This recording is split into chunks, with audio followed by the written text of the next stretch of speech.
Am I the a-hole stories? Am I the a-hole for not letting my ex sleep in the shed?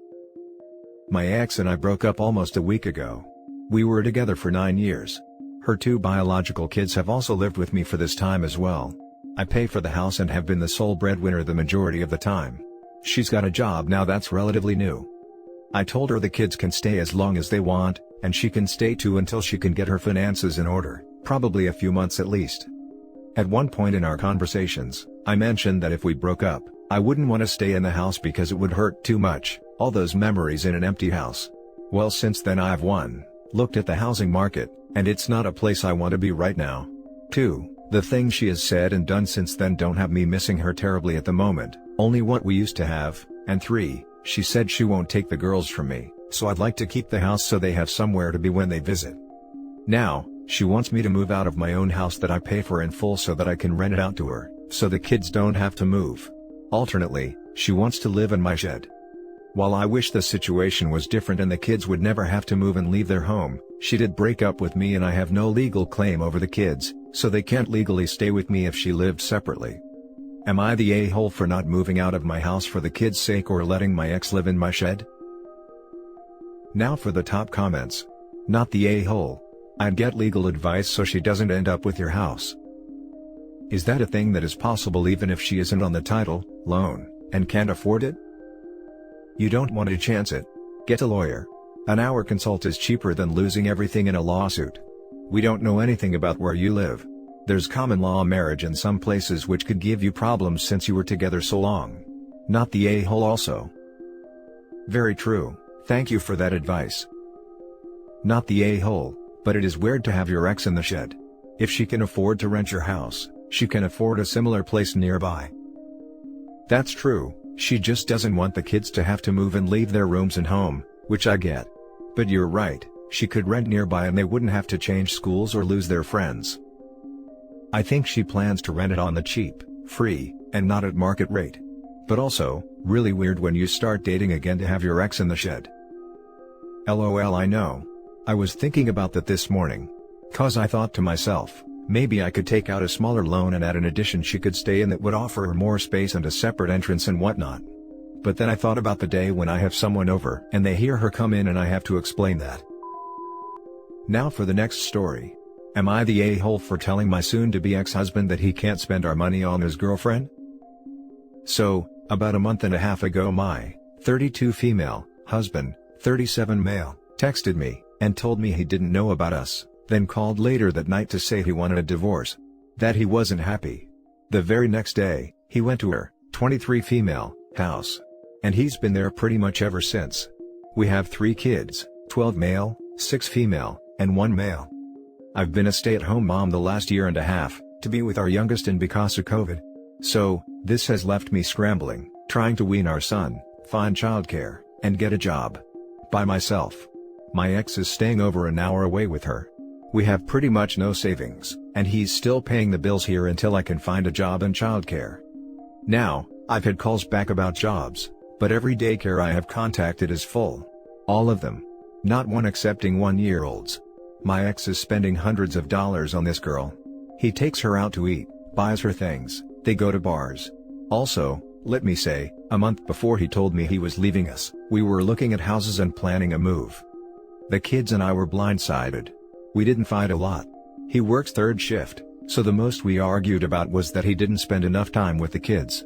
But we didn't have a bad marriage. I cooked, cleaned, took care of all childcare and household duties. I paid bills. He worked and slept. Anyway, I've been telling him not to spend our money on her.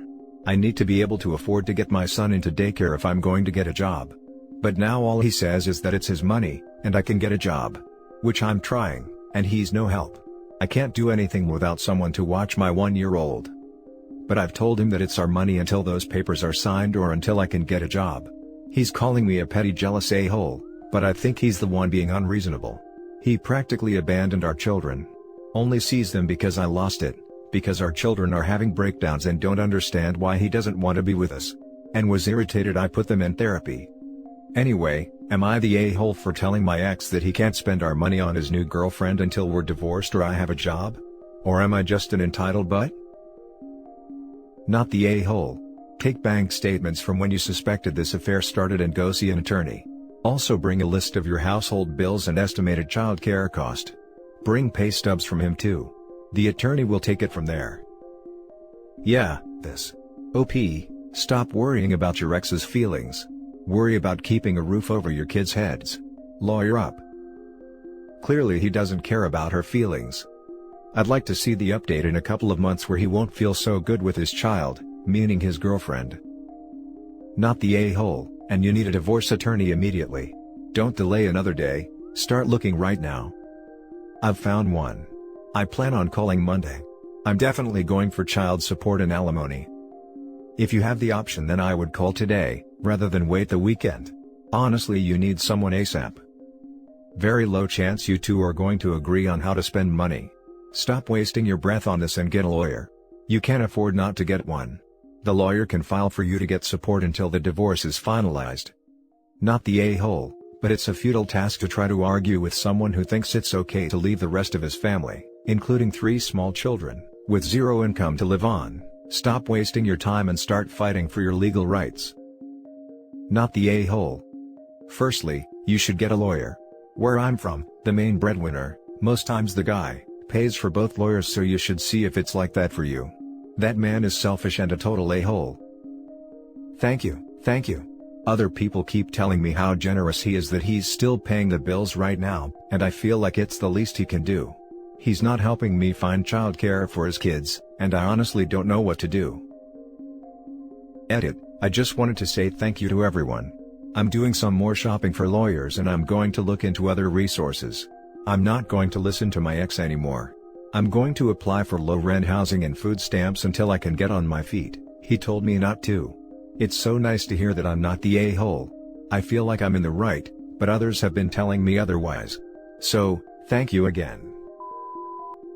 Next story. Am I the a-hole for refusing to let my soon-to-be ex-wife and her boyfriend have a key to my house to help get our children off the school bus? So the details are this: my wife cheated, yet again, as well as fell back into her old substance habit. Her and her boyfriend are homeless, jobless and hooked on meth. I removed her from the home, I have filed for custody, and she is not on the lease or have any belongings in the house. I work the same hours our kids are in school. However, there is a 20-minute gap between when they get off the bus and when I get home. So to help with this, my mother has been stopping by and letting the boys into the house and sitting with them until I get home. I've started getting messages from my soon-to-be ex-wife's mother, saying I am not being civil about this, and that I should allow them to have a key so they can be here to get the kids off the bus. She also says that I should let them come by in the morning, me leave for work, and let them put the kids on the bus, rather than me dropping them off at school. I'd like to add that the option of her picking up the kids from school and waiting on her car for me to get home would be a bad idea, as she has no heat, expired tags, no license and no insurance. I don't think this is a good idea, as she has proven time and time again she is unreliable. 2 weeks ago, she wasn't even home to get the kids off the bus. I rushed home to find my children crying in the front yard. Add in the fact that she is on crystal, not alleged, is factual, and has not only stolen from me but from other family members. Plus, I do not trust her boyfriend at all. So, am I the a-hole here? Children are ages 10, 9 and 6. Now for the top comments. Not the a-hole. You really don't have to keep reading after hooked on meat. Yeah, give them a key and say goodbye to your stuff, or hello to your new roommates. Exactly. Not the a-hole at all. She should have as little time with the children as legally allowed, and giving her a key would almost certainly lead to her and her boyfriend using your house while you're at work, doing D's there, stealing things for D money. If your mom is reasonably able and willing to help you until another arrangement can be made, stick with that. Much safer all around. Not the a-hole. Keys to the house is a bigger issue than just picking up the kids. They could come and go anytime they want. And it's pretty clear they can't be trusted.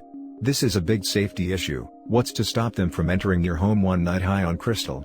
Obviously you know them better than I do to know if they'd actually cause any harm, but that's a big concern. And if your mom doesn't mind being there for your kids after school, then I don't see an issue with that continuing. If you have ever been around anyone on crystal, especially after they have been on a binge and up for days, it's scary, and I wouldn't trust anyone. My own sister and brother are into that stuff bad. They both have been around me when tweaking after days of being up, and it's very scary. They are unpredictable and get irritated easily. They just stand there sweating and eyes darting around a mile a minute while scratching everywhere. Then they also act crazy and get in people's faces as well, and just in general do stuff they would never do sober. I didn't feel safe at all physically the last time they were around super high, so I don't go anywhere they will be anymore. If family wants to deal with them, fine, but I won't be there. There have been fights and thefts almost every time they are there. Even if it was my spouse, who I love and trust, and who luckily would never touch Crystal, who decided to do that, I wouldn't be around him, as that stuff can make you violent, and literally make you have a severe psychotic break. Those kids need supervised visits. Not the a-hole. In the middle of a divorce, if she could get into your house, she's liable to take things, financial records, etc. Or refuse to leave and plead for you to let her stay in her house. Now for the last story. Am I the a-hole for the way I dismissed my ex-wife's pleas for more time with our daughter? 3 years ago, ex-wife and I had a bad divorce. She was a bad wife, carried on an affair with some other younger guy for 2 years and gave me chlamydia, called me names, said I was stupid in front of her friends, etc. But I admit I was a bad husband too. Such is my inability to satisfy her emotionally, my quietness, lack of romantic spontaneousness, etc., which I own, and they are definitely flaws in myself I should have fixed. Anyway, custody of our 8-year-old daughter came to a 60-40 agreement in favor of myself. Recently, my ex would repeatedly ask to either get back with me, or to see our daughter more. My ex, one time on a phone call to me, said she knows she ruined our marriage, but she shouldn't see her daughter less because of it.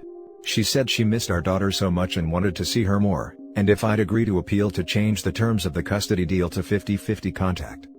I declined. She would ask for more time with our child over and over again, and when I told her she'd need to communicate with her lawyer and make an appeal to court herself, she would say that she wanted my blessing because she loved me, and that she knows it didn't seem like it back then, but she really did love me and our daughter so much. Early February, I allowed my ex to help out at my place one evening since my mood was shot as I was laid off from work. I simply wanted to give my daughter dinner and figure out what to do the next day. My ex didn't take note of this, and yet again, she asked for more custody of our child and for us to be a couple again. She said it wasn't fair me taking the most of the parental work when I was just laid off and had no way to support our child. She then let what I feel are her true feelings about me known, when she called me a dummy for getting laid off, which seemed like a slip of the tongue, but I still heard and it stung. I said a flat-out no to her requests, yet again. I said what wasn't fair was her attitude towards me during our marriage, that led to me becoming a diseased unlovable clown with an STD. What wasn't fair was her calling me moronic in front of her friends. What wasn't fair was her criticizing me for being a horrible parent and partner, when she had her faults too. And for her mistakes, we'll never be together again or be a family again. I said she's got a lot of men to screw around with, and this time, she isn't married, so no extra stress of honoring vows, and that a 50-50 custody arrangement wouldn't be easy for her lifestyle. While all I've been thinking about is making sure our daughter was okay with school, being fed, and happy. I then told her to get serious for once, and to enjoy the time she has with our kid now. She started crying and said she maybe was right to divorce me, since I'm such an insensitive prick sometimes. Even her friends and family have apparently said as much about me after she told them of what I said. I simply see it as me laying my feelings out honestly. But am I the a-hole for this? Everyone sucks here. I have to point out that you've talked a lot about your grievances against her, and about her grievances against you, and not at all about what your daughter wants or what is best for her.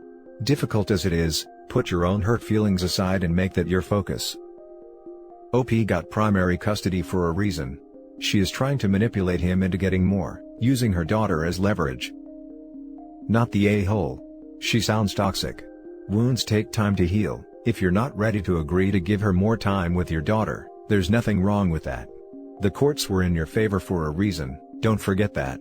She made her own bed. No, they both sound toxic. He's placing his hurt feelings above his daughter's best interests. Yes, the courts obviously gave him more custody, but as long as she's not abusive to their daughter, which she clearly is not, as he actually stated that she is a great mother, she shouldn't be kept from her. I see this all the time with divorced couples who hold relationship resentment. If your ex misses their kid and just wants an opportunity to see them more, and the kid wants to see them too, it's pretty terrible to stop that from happening. Again, I understand he holds greater custody, so if he doesn't want to relinquish to 50-50, that is understandable. I get it. but letting her take her out for a movie or something, for example, on one of his days shouldn't be such an issue. Assuming the kid wants to go too, of course. Everyone sucks here. Sounds like neither one of you have been a good partner. It also sounds like you were punishing your ex for how she treated you and using your daughter for that, which is a major a-hole thing to do. Unless your wife treated your daughter badly, how she treated you shouldn't have any bearing on when she sees her, unless there was mistreatment. I understand why she would ask you first about changing the agreement, but honestly, she should just take it to the court. Everyone sucks here. Your reasoning sounds entirely based on how messy your relationship is, and nothing to do with what is best for your child.